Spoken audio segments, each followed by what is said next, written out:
Good afternoon everyone. Welcome to the daily news analysis of NEXT IAS. Today is the 28th June 2025. So let's start with the today's topics. The first topic which we are going to discuss today is regarding the introduction of GLP-1 drugs and it for weight loss in India, important from prelims as well as GS3 science and tech perspective. Second is regarding the SDG report on India's ranking, important from prelims as well as GS2 development sector initiatives perspective. Third is regarding the release of guidelines for waste to energy project by Ministry of Renewable Energy, important from GS3 infrastructure energy sector perspective. Katchatheevu Island Issue, important from GS2 India and neighborhood relations perspective. And the last one is regarding the China-led Trilateral Nexus, important from GS2 IR India and its neighborhood relations perspective. So let's start. So GLP-1 drugs for the weight loss. So what is the backdrop of this particular development? That is development of the new weight loss drug by the company called as the Novo Nordisk of Denmark. This topic is relevant from the GS3 science and technology perspective, development and their applications in everyday life. So let's go into the backdrop of the news. Basically, the Danish pharmaceutical giant Novo Nordisk launched its popular weight loss drug semaglutide in India following the earlier entry of Eli Lilly's tirzepatide nearly 4 years after the both GLP therapies gained widespread success in the United States. So basically, this particular Danish company, pharmaceutical giant Novo Nordisk has launched popular weight loss drug, that is semaglutide, in India, and this has happened 4 years after the another weight loss drug, that is tirzepatide by Eli Lilly's. This is another pharmaceutical giant 4 years before. These are both GLP-1 therapies, and these both therapies have got tremendous success in the United States in case of weight loss. So basically, how these GLP-1 drugs work? What is their functioning mechanism? Both semaglutide and tirzepatide belong to the new class of medicines called as the GLP-1, that is glucagon-like peptide 1 receptor agonist. Basically, this particular glucagon is a hormone released by pancreas, and it controls the release of insulin in the blood. Second, this receptor agonist means these particular drugs attach to the particular molecule and they try to mimic the functioning mechanism of that particular molecule.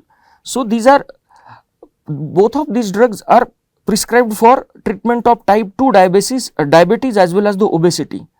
So these two drugs, that is GLP-1 two drugs, semaglutide and tirzepatide, this drug mimics certain naturally occurring gut hormones called as the incretins.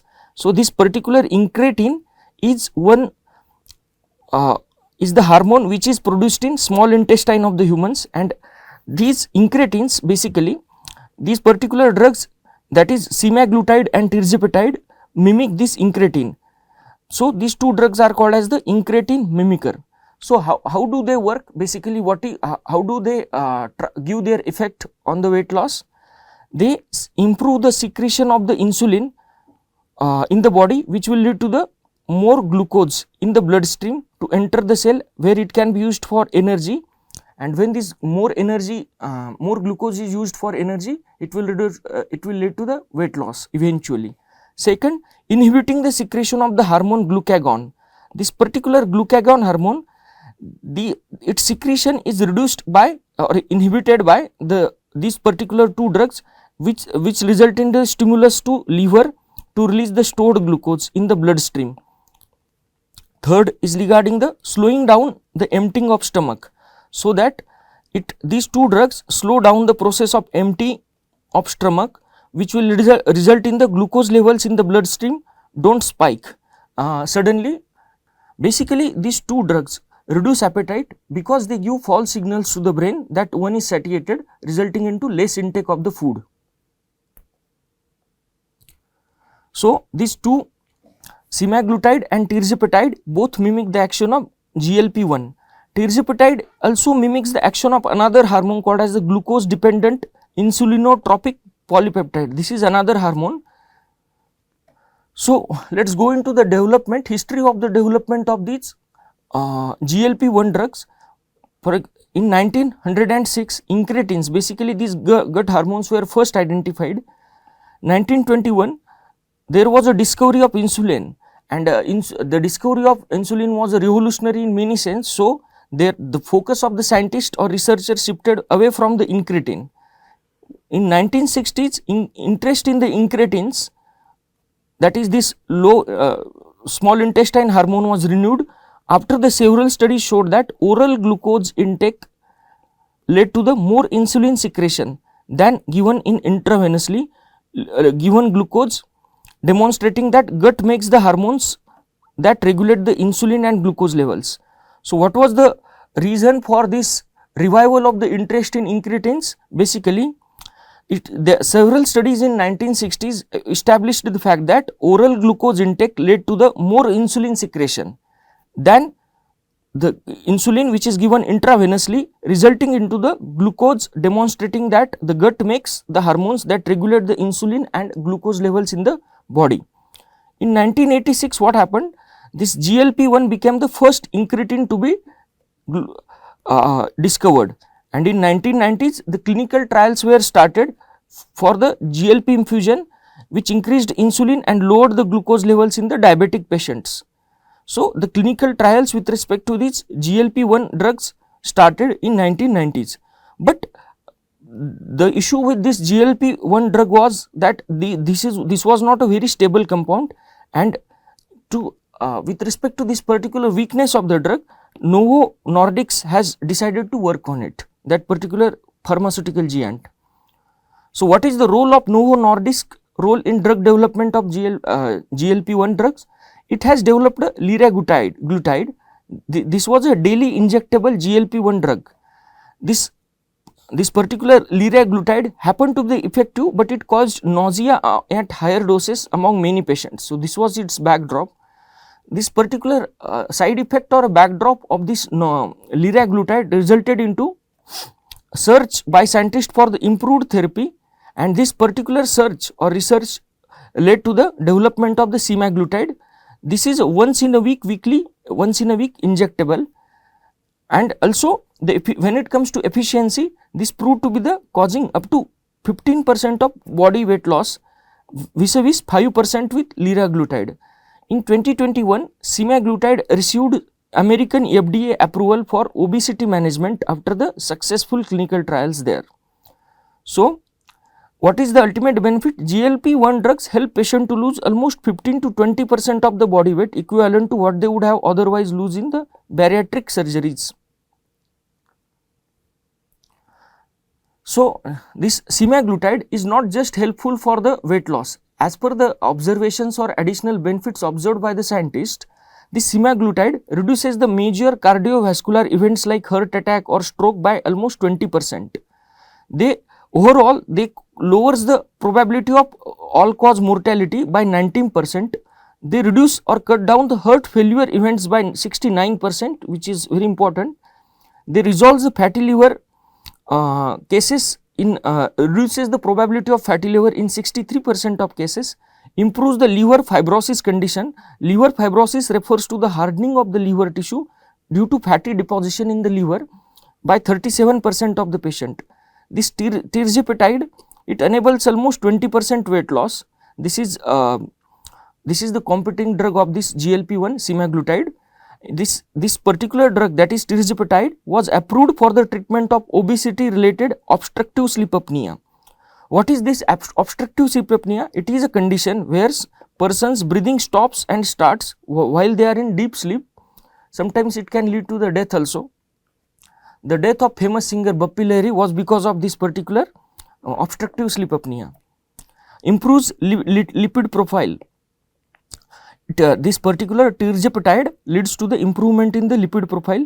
Also, it reduces the cardiovascular probability or all-cause death risk by 20%. So, these are the additional benefits given by these GLP-1 drugs. Also, in case of India, additional observations made with respect to this GLP-1 drugs was it lowers the risk of Alzheimer's and other dementias. It helps to reduce cravings, especially for the sweets and alcohol, thus improves the quality, improves the intake of good quality diet. It promotes smaller and healthier meals, aiding into long-term behavior change of the person who is taking this. So, there are certain exceptions to this particular GLP-1 drugs. Some persons cannot take this GLP-1 drugs. Let us go into it. Basically, these drugs can cause gastrointestinal side effects. So, those patients who are prone to nausea or vomiting or already facing the gastric issues should avoid taking these drugs.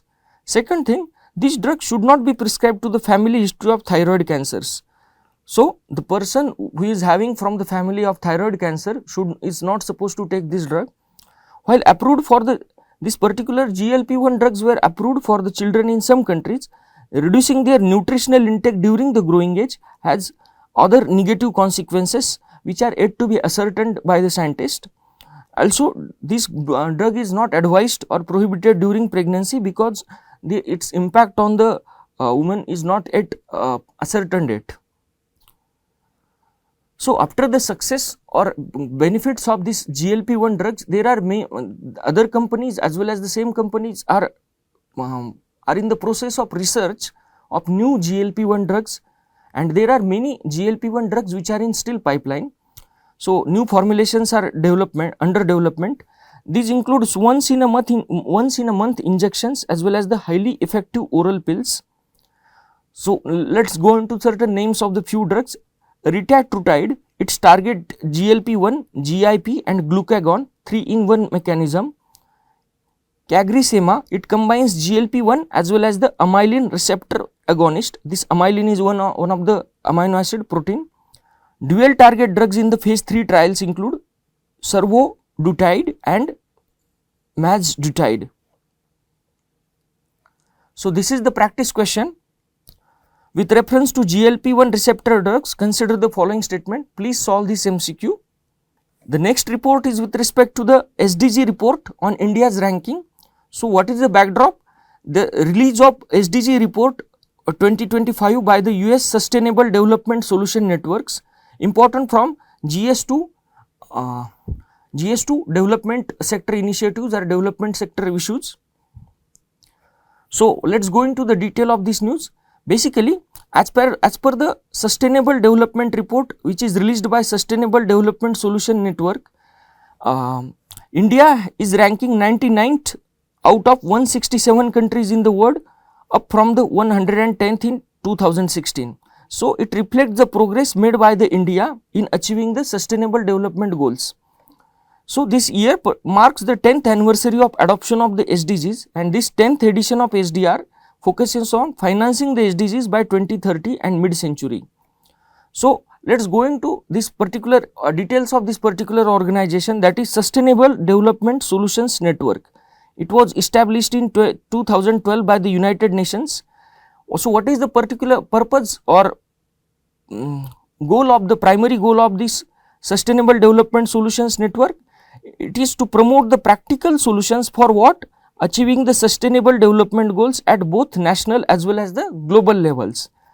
This SDSN works by mobilizing scientific and technical expertise all over the world, connecting universities, research institutions and national laboratories to develop the innovative approaches towards the sustainability challenges that are being faced by the world. So, this is about the Sustainable Development Solutions Network. So, what are the India specific observations under this report? First is regarding the progress made by India in achievement of the Sustainable Development Goals. So, first is regarding the poverty reduction, SDG 1, which is the Sustainable Development Goal 1. The report suggests that there has been a significant decline in the poverty in India, almost halving between 2012 and 2023. If we believe in the NSSO data of 2012, India's poverty was 22%, and if we believe in the World Bank data of 2023, it has almost reduced to the 12%. Means it is almost halved. So, when it comes to electricity access, which is the Sustainable Development Goal 7, there has been an achievement of the near universal household electrification, but the quality as well as the duration varies vastly based on the region and urban rural divide in this case. Next is regarding the renewable energy. India is now 4th largest renewable energy capacity deployment. The present renewable energy capacity deployment in India is about 220 gigawatt as of on 31st March 2025 as per the Ministry of Renewable Energy. In case of infrastructure, Sustainable Development Goal 9, the growth in mobile access and financial inclusion through UPI linked digital payment. There has been a significant growth in the mobile access as well as the financial inclusion through UPI linked digital payment gateway, although there is a stark difference between rural and urban areas internet penetration. So, this is regarding the infrastructure and internet connectivity. So, what are the areas of concerns or concerns expressed by this particular report? First is regarding the poverty reduction or SDG 1. The report highlights certain challenges with reference to India's poverty estimation. The first is regarding the lack of publicly available consumption expenditure data since 2018. This data has not been released since 2018. Second is with respect to poverty line. Basically, as per this report, this Rangarajan committee for poverty line has decided 33 rupees, decided the poverty line limit estimation for 33 rupees per day for rural areas and 47 rupees per day for urban areas. And this particular poverty line was decided in 2014, and since last 10 years it has not been revised. So, this is this particular poverty line updation needs updation. Second is with respect to zero hunger, that is Sustainable Development Goal 2. There has been as per this particular report, there has been a wide disparity between different income groups as well as between rural and urban areas with reference to access to nutritious diet. So, it suggests high level of nutrition still persists in India. When it comes to stunting, almost 35% of children are suffering from stunting, 19% children from wasting. This data is as per the NFHS 5, National Family Health Survey 5. And in case of obesity related in working age population, that is between 15 to 49 years, obesity has been almost doubled between 2006 and 2021, and this increase in the tendency of obesity is concentrated in the wealthier urban areas as per this report. So, this is regarding the hunger related issues. So, what is the area, what are the areas of concern in education and digital divide? Internet access, it remains very uneven, especially in the rural areas, which is resulting into the impacting the negative quality on education. In case of COVID-19 times imposed lockdown, the significance of internet penetration for education purposes has again had took a very important position, and also it realized us that there was a stark difference in the internet connectivity between urban and rural areas when it comes to taking education in online mode. When it comes to governance and institutions, that is Sustainable Development Goals 16, India is ranked above 100. So, the report says that India's performance in governance or rule of law, press freedom and strong and independent institution has been lagging behind other performance indicators. So, these are the important sustainable development goals. The first is with respect to no poverty, second zero hunger, third is good health and well-being, fourth is quality education, fifth is gender equality, sixth is clean water and sanitation, seventh is affordable and clean energy, eighth is decent work and economic growth, ninth is industry innovation, 10th is reduced inequalities, 11th is sustainable cities, 12th is responsible consumption and production, 13th climate action, 14th life below water, 15th life on land, 16th peace, justice and strong institutions, and 17th partnership for the goals. So, these are the important sustainable development goals. So, let us go into the global scenario in case of achievement of the sustainable development goals.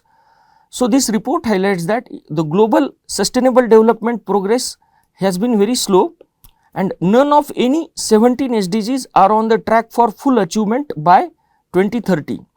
only 17% of targets are progressing as per the planned. So, new streamlined SDG index has been released or introduced in this report in 2025 using one headline indicator per SDG to reduce the statistical bias which arises generally from the missing or misinterpreted data. Also, this report has introduced new indicator for hunger in the SDG 2, that is new metrics or methodology added, minimum dietary diversity among the children between 6 to 23 months to better track the nutritional outcomes. So, as per this report, which are the top 5 countries in 2025 in achievement of the SDGs ranking? First is Finland, second is Sweden, third is Denmark. These 3 are Scandinavian countries. Fourth is Germany, fifth is France. In case of India's regional ranking, India is ranked 99th, but it is very much behind Bhutan 74th, Nepal 85th, Maldives 53rd and Sri Lanka 93rd. Also, India lies ahead of Bangladesh 114th rank and Pakistan is lagging much behind 140th rank. So, this is the practice question. With reference to the 2025 Sustainable Development Report, consider the following statement. Please solve this MCQ. Next news is regarding the guidelines, release of guidelines by Ministry of Renewable Energy for waste to energy projects. So, what is the backdrop of this particular development? Ministry of New and Renewable Energy notified revised guidelines for waste to energy projects to enhance the performance as well as the monitoring and speedier central financial assistance dispersal. So, this particular topic is relevant from GS3 infrastructure energy perspective. So, let us go into the details. Ministry of New and Renewable Energy has issued revised guidelines for waste to energy program under National Bioenergy Program. So, these revisions in the guidelines are aimed to foster the more efficient, transparent and performance oriented ecosystem for bio waste to energy deployment in India. So, let us go into the key highlights of these revised waste to energy guidelines. The first and foremost is revised central financial assistance mechanism. These previous guidelines were suggesting that companies had to wait until the entire waste to energy project attains 80% of generation capacity to be eligible for receiving support from the government. But these guidelines have been changed. As per the new guidelines, this particular central financial assistance will be released in 2 stages. The first, 50% of CFA after obtaining consent to operate from the State Pollution Control Board backed by the bank guarantee. Second, remaining 50% after achieving the 80% of the rated capacity by the waste to energy project. Maximum central financial assistant eligible capacity, whichever is lesser. As per the new guidelines, even if the plant does not achieve the 80% of generation for both conditions above, the pro rata based disbursement will be made based on the percentage output. So, no CFA will be given if the plant load factor is less than 50%. So, there will be no any central financial assistance if the plant load factor is less than 50%. Flexibility to project developers in claiming these new guidelines also provide flexibility to the project developers who are claiming for central financial assistance within 18 months from date of commissioning or from the date of in principle approval of CFA, whichever is later. So, the duration for which or the particular timeline for which this particular CFA can be claimed, there has been flexibility given to the developers for applying for CFA. So, these new guidelines also provide for performance inspection of these plants, which mandate joint inspections by the National Institute of Bioenergy along with any one agency of the state nodal agencies or Biogas Technology Development Center or any agency empaneled by the MNRE. Single inspection project not opting for advanced CFA, reducing delays. Thus, this will lead to the reduction in the delays. So, what is the importance or significance of these revised guidelines? First is simplification of the procedure. These are especially beneficial for MSMEs, micro, small and medium enterprises which are involved in the CBG, biogas and power production. Second is with respect to improved waste management. These new guidelines or revised guidelines support better utilization of stubble, industrial waste and other biomass, and it will contribute to the India's net zero emission target by 2070. This is India's ambitious target. Third is revised CFA mechanism. This particular CFA mechanism acknowledges operational challenges and allows flexible dispersal of CFA. It also promotes the viability and financial sustainability for developers to retain their interest. This gives performance linked support. It aligns central fund financial assistance dispersal with actual plant performance, and it encourages better monitoring because there will be a performance inspection by joint performance inspection by National Institute of Bioenergy and other organizations. Also, it will lead to the clean energy sector improvement. It will foster a business friendly, transparent and supportive environment. So, this is regarding the significance of these new guidelines. Now, let us go into the National Bioenergy Program. This National Bioenergy Program has been launched by Ministry of New and Renewable Energy. So, what was the particular purpose of this National Bioenergy Program? This is an initiative to promote bioenergy production from various sources like biomass, cattle dung, industrial and urban waste. It aims to assist the transition towards renewable energy, and it is structured in the two phases. So, what is the duration of this National Bioenergy Program? From financial year 2021 to 26, and there are three major sub schemes under this National Bioenergy Program. The first is Waste to Energy Program. So, what is the focus of this Waste to Energy Program? Energy generation from urban, industrial and agricultural waste or residues. So, this Waste to Energy Program supports large biogas or bio CNG or power plants, which is the implementation agency, Indian Renewable Energy Development Agency. So, this is the implementation agency. Second component is Biomass Program. It supports the manufacturing of briquettes and pellets of biomass. It promotes non-baggage based congregation of the industries. Third, it encourages the use of biomass for power generation. So, this is regarding the biomass program objectives, and third is regarding the biogas program. It aims to set up the family and medium sized biogas plants in villages on a collective basis. Third, next is regarding it's having special focus on the rural areas for providing sustainable energy solutions of the rural energy needs. So, this is about the National Bioenergy Program.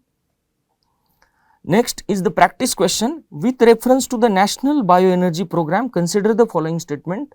Please solve this MCQ. Now, let us go into the Katchatheevu Island issue. Backdrop. Basically, as per our External Affairs Minister statement, Sri Lanka has arrested Indian fishermen because their rights were given up during the emergency. As per the statement given by External Affairs Minister, in 2024, more than 528 Indian fishermen were arrested by the Sri Lankan Navy in 2024 for trespassing into the Sri Lankan maritime waters. So, let us go into the detail of this news. This particular Katchatheevu Island has resurfaced in the Indian political discourse recently because of the rising tensions between India and Sri Lanka over the arrest of Indian fishermen, basically from Tamil Nadu. So, let us go into the historical aspects of this Katchatheevu Island dispute. In 1974 and 1976, between these 2 years, during the emergency period in India, India had signed agreements with Sri Lanka, ceding this Katchatheevu Island and ceding the fishing rights of this in and around this Katchatheevu Island in Sri Lankan waters. So, this decision, that is ceding of Katchatheevu Island and fishing rights, were taken without any kind of parliamentary debate, as noted by our External Affairs Minister S. Jaishankar. Also, there was no consultation with the Tamil Nadu state government at that time also. So, what is the current issue? As per the government information given in the Rajya Sabha, more than 528 Indian fishermen have been arrested by the Sri Lankan authorities in 2024, and also Tamil Nadu's government has demanded return of Katchatheevu Island. So this is the map between of Katchatheevu Island. This is Indian landmass and this is Sri Lankan landmass. We can see this is the Mannar Island and this particular small one is the Katchatheevu Island, just few 30 kilometers away from the Rameshwaram, and this is the Gulf of Mannar. So let us go into the details of this conflict. This Katchatheevu conflict stems from both territorial sovereignty and traditional fishing rights of Tamil fishermen, many of whom are accused by the Sri Lankan Navy of entering into the Sri Lankan waters. So this particular Katchatheevu Island has formed in 14th century by volcanic eruptions. This island has been historically ruled by the Jaffna kingdom, which is situated in the northern Sri Lanka, and then after that it came under the right of Ramnath Zamindari, these zamindars were under the Madurai Nayaks in medieval times. In 20th century, both British India and Sri Lanka claimed it until the 1974 agreement between India and Sri Lanka, which granted it to the Sri Lanka. So what is the 1971 agreement between the India and Sri Lanka? It was signed during the Prime Ministership of Indira Gandhi without consulting Tamil Nadu government. It ceded Katchatheevu Island to the Sri Lanka, but at the same time it permitted Indian fishermen to rest, dry their nets and attend the St. Anthony's festival, but it could not secure the fishing rights to the Indian fishermen. So let us go into certain strategic as well as the geographical details. Basically, when it comes to location, this Katchatheevu Island is a 285 acre uninhabited island in the Palk Strait, and it is just 33 kilometers away from Rameshwaram, one of the Jyotirlinga. Then it is 62 kilometers from Jaffna, Sri Lanka. So what is its strategic significance or geostrategic significance? It acts as a maritime boundary marker between India and Sri Lanka, as well as it is very rich in the fisheries resources, and it is essential to sustain the Tamil Nadu's coastal economy. Next, cultural importance. It is home to the St. Anthony Church, which is revered by the fishermen of both nations, both countries. So what is the conflict is all about in recent times? The first is regarding the fish depletion. Basically, as if we believe in the Sri Lankan Navy statement, Indian fishermen continue trespassing the Sri Lankan waters boundary, searching for better catch in the area, and this because of the aggressive trespassing, as per the Sri Lankan Navy statement, because of the aggressive trespassing by the Indian fishermen, the fish and aquatic life in the Indian continental shelf has been depleted. Second, as per this Navy, Sri Lankan Navy, Indian fishermen are using modern fishing trolleys, which not only harming the marine life, but also the ecosystem there is getting destroyed. Second part of conflict is about the frequent arrest and killings of the Indian fishermen by the Sri Lankan authorities, primarily because of the Sri Lankan Navy to protect their maritime boundaries against poaching and securing the livelihood of Sri Lankan fishermen. As per the previous agreements in the past, both sides ensured each other that they will not use force under any circumstances, but on ground the violent encounters or violent situation remains the same. Next, in 2009, Sri Lankan Navy started heavily guarding maritime boundary in Palk Strait owing to the possibility of return of Tamil insurgents post decimation of the LTTE and death of the Vellupilla Prabhakaran. So what is the position of the Tamil Nadu government on the Katchatheevu Island? The first, Tamil Nadu government has cited the historical evidence or historical control of the Ramnath Zamindari over the island, and these Ramnath Zamindars were working under the Madurai Nayaks, and it also highlighted the traditional fishing rights of the Indian Tamil fishermen. Second, this island was given away to Sri Lanka without as per the Tamil Nadu government, this island was given away to Sri Lanka without consulting the state government or state legislative assembly of Tamil Nadu.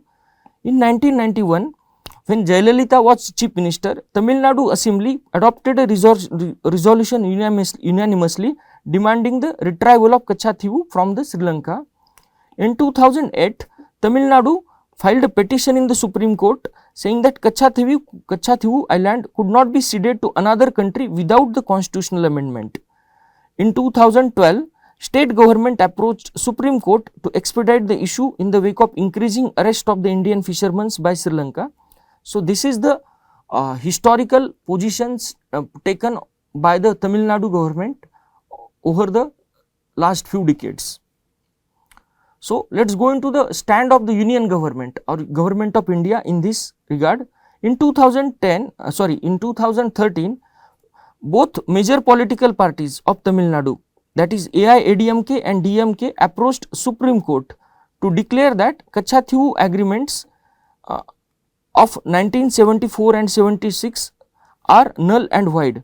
But Union government in that response informed Supreme Court that issue of reclaiming Katchatheevu from Sri Lanka is irrelevant as no Indian territory was relinquished in those 1974 and 76 agreement, citing historical disputes was just settled by the agreements rather than ceding any actual territory of the government. So, what was the second stand?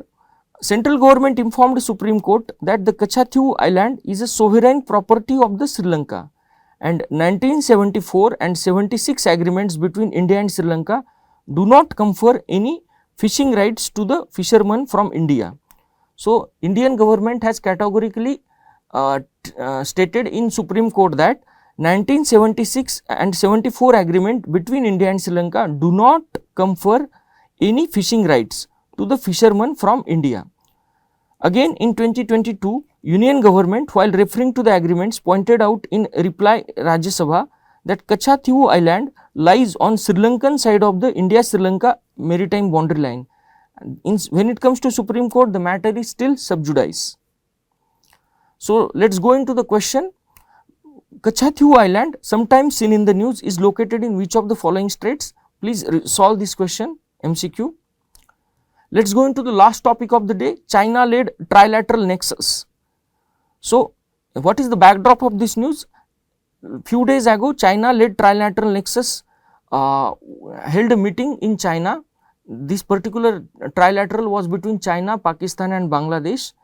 And what is the relevance? Important from GS to international relations, India and its neighborhood relations perspective. So, let us go into the details of the news. China recently hosted first trilateral meeting with Pakistan and Bangladesh in Kunming, which is a port city of China, aiming to deepen the regional cooperation in the Indian subcontinent. This particular trilateral follows another trilateral that was already conveyed between China, Pakistan and Afghanistan in May, which was focused on expanding China-Pakistan economic corridor cooperation. So, this is the backdrop or summary of the news. So, what is the, let us go into certain historical aspects of this China-Pakistan cooperation or bonhomie. So, what is the strategic context of China-Pakistan relations? The history starts with the 1962 India-China war, which has played a pivotal role in shaping the regional geopolitics and alignments. In the aftermath of the 1962 Indo-China war, China has identified Pakistan as a strategic partner which is capable of diverting India's focus through immediate security threats, thereby constraining India's ability to challenge Beijing interest and influence. So, this is the actual strategic purpose of the China to support Pakistan time and again. So, and what was the Pakistan benefits to ally with China? It viewed China as a reliable ally that would readily provide economic as well as the military assistance to it against, in case to support its aggression against India. Pakistan has tried to invade India twice, that is in 1965 and 1971. Both of which times it has faced defeat. What are the other aspects of cooperation between Pakistan and China? as by the end of 2024, Pakistan had a loan of $29 billion from China, and almost 80% of the Pakistan's arms imports are from China. China, when it comes to international institutions or multilateral institutions, China has repeatedly shielded Pakistan-backed terrorists at UNSC and other multilateral platforms like United Nations Security Councils. Third, during the Operation Sindoor, China has criticized India's retaliation against Pakistan after the Pahalgam terror attack and backed Pakistan's stance. Then we have also observed during the Operation Sindoor that Pakistan has extensively used Chinese origin military systems ranging from surveillance radars, drones, missiles, guidance system, fighter jets during the escalation time. Next, China-Pakistan reaffirmed their ironclad friendship post-crisis in the meeting between foreign ministers between the two countries, and which was subsequently followed by the trilateral engagement involving Afghanistan and Bangladesh. So these are the various aspects of cooperation between Pakistan and China. So let's go into reason or strategic intent of China behind formation of trilaterals in Indian subcontinent. So it was a strategic response. Formation of this trilateral is a strategic response by China for confident and assertive India that has been effectively responded to the Pakistan sponsored terrorism and Chinese aggression in Uri, Pulwama, Pahalgam, Doklam and Galwan attacks. During all these aggressions or a terrorist attack by Pakistan or by the China, India has confidently and forcefully responded to their aggression. So which was very much unexpected to the China. Second is undermining the India's growing regional influence and diplomatic successes in the South Asia and immediate neighborhoods of the India in South Asia. India is by and large successful in isolating Pakistan, making it irrelevant when it comes to the geopolitics of South Asia and strengthening ties with other South Asian neighbors. Next is regarding revival of the old strategy of using regional countries plus one, that is Pakistan plus one like Nepal, Bangladesh, Afghanistan to encircle or pressure India. This idea has been there since 1965. Next purpose is to maintain the Pakistan's regional relevance, especially after the India's retaliatory actions in the Operation Sindoor exposed Pakistan's limitations and weakened military leverage. Next is regarding the China's declining credibility and trust in South Asian countries. When it comes to Nepal, Maldives, Sri Lanka and Bangladesh, we can see that their multiple BRI projects are stalled, which is leading to the economic concerns, and vis-a-vis China, among the South Asian countries, India has emerged as more trustworthy partner or more stable partner. So let's go into the country specific dynamics of the China and these particular countries' relations. When it comes to Nepal, Nepal has been at the forefront to sign this particular Belt and Road Initiative cooperation, but still there are major differences between the two countries with reference to funding, which are still unresolved, because of which progress of multiple projects is almost stalled in case of Nepal. When it comes to Maldives, China is too cautious about trusting the President Mohammad Muizzu. Before the election, President Muizzu had taken a strong anti-India stance, but after the election, he has turned to India for economic assistance, because of which China is quite reluctant in trusting his intentions. When it comes to Sri Lanka, the newly elected president of the Sri Lanka, that is Anura Kumar Dissanayake, has believed in building a strong ties with India while respecting India's strategic concerns or red lines. Despite his ideological differences, he prioritized visiting India over China after his election to the president post. When it comes to Bangladesh, after the overthrow of the regime of Sheikh Hasina, there have been significant differences between India and Bangladesh, And India has not hindered its trilateral energy cooperation between Bangladesh and Nepal. Whatever the projects between these two countries on coordination basis going on, they are still on the way. The next purpose is regarding the China's strategic footprint in South Asia. Attempt by China to expand its strategic footprint in South Asia by using trilateral to push its economical and geopolitical agenda, that is extension of CPEC or promoting of BRI. So, what are the strategic challenges? What are the strategic challenges for India due to the China-led trilateral engagement in India's neighborhood? The first is regarding the terror and security threats. China-Pakistan influence over Bangladesh and Afghanistan, historically close to Pakistan, which are historically close to Pakistan, could lead to the increased cross-border terrorism. So, as we know, when it comes to India-Bangladesh border, we share almost 4096 km of border with Bangladesh, and almost 1000 km of India-Bangladesh border is still unfenced, which can be used to promote the terrorism across the border in India, as well as the promoting the illegal migration in India. And when it comes to Afghanistan, Afghanistan has been historically participated in some of the terrorist activities in case of India. For example, hijacking of the IC-814 Kandahar hijack in 1998. So, this trilateral engagement and increasing bonhomie of India's neighbors with China may divert India's attention and resources towards managing immediate security concerns in the neighborhood only. And second is with respect to regional isolation. These trilateral groupings, China expects that trilateral groupings can be used to create the diplomatic rifts between India and its neighbors, thus undermining India's regional partnership with these respective countries. Third is strategic distraction.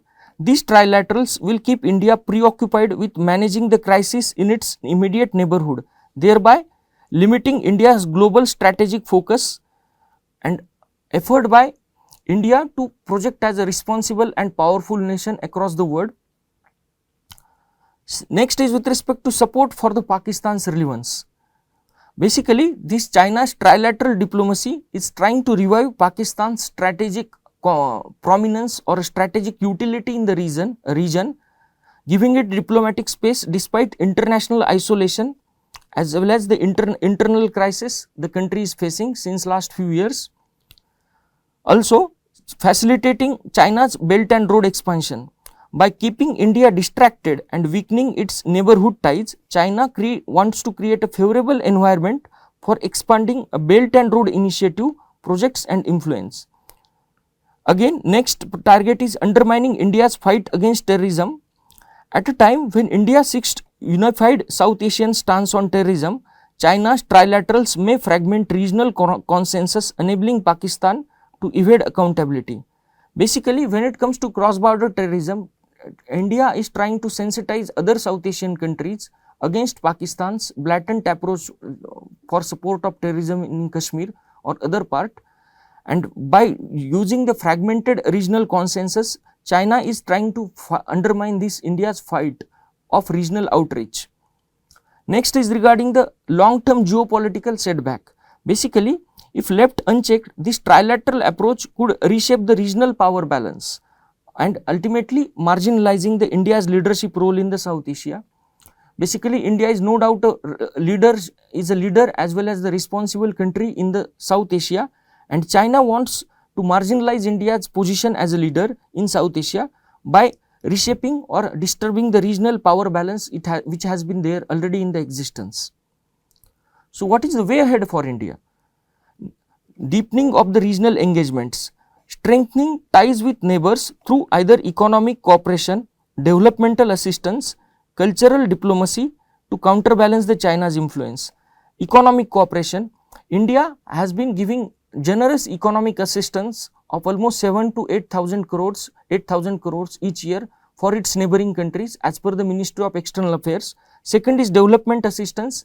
India is also giving development assistance to through in terms of grants or in terms of soft loans to neighboring countries, and cultural diplomacy, people to people contact, which are already being there because of the deep cultural ties that are already in existence since centuries.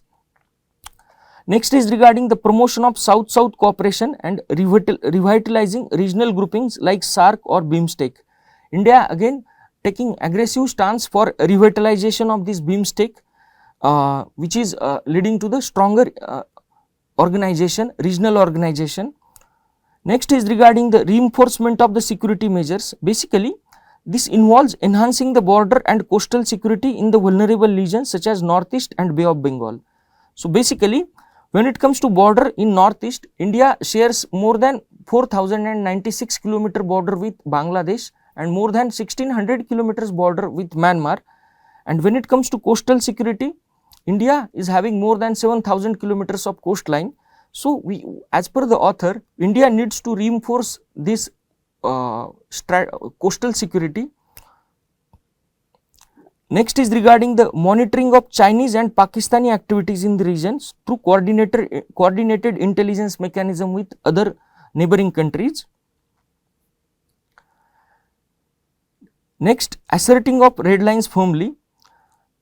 Through this particular point, author wants to assert that India need to clearly communicate what are the India's security as well as the strategic red lines to neighbors through diplomatic means, and using of strategic deterrence whenever needed through a measured and calibrated responses, like in case of Doklam or Balakot attack or Operation Sindoor, to convey to Pakistan as well as China that India gives a zero tolerance for any kind of provocations, either through border intrusions or through cross-border terrorism attacks. Next is regarding leveraging the strategic partnership. When it comes to leveraging of strategic partnership, India needs to expand cooperation with the Quad members, that is US, Japan, Australia, as well as the other countries like France, UK and Russia. Next, use of economic diplomacy. For India needs to develop as well as offer the alternative development models to the neighbors by investing in infrastructure, energy and digital connectivity, for example UPI, RuPay or grid connectivity. India has been already giving alternate development models to its neighbors. For example, there are multiple hydropower projects are being going on in Nepal as well as Bhutan, and India is purchasing hydroelectricity from these countries.